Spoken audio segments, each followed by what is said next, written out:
I was born in exile. So I was born while my parents were on the run in the Netherlands. I wasn't born back home in West Papua. So we moved to Australia in 1988, and then in 1996 was when we became Australian citizens. So I was 15 years old before I was a citizen to any country. It was the first time. What was it actually like receiving a passport and an identity rooted in a nationality in a country? First of all, it was that feeling of safety, and it was a feeling of belonging because we didn't have that. Hi everyone, this is Voice of Lele. I am a singer-songwriter, a very proud West Papuan woman, and I am a mother of 4. I'm making music. I'm married to an amazing First Nations performer as well, and I'm so pumped to be here. Thanks for having me. Hey, I'm Gillett, and this is the Power of Women podcast. We're a platform that showcases and celebrates the strength, resilience and achievements of women from all walks of life.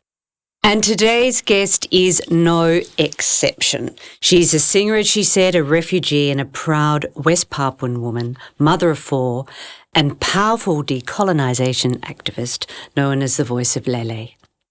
Her music is as much a celebration of culture as it is a call for justice.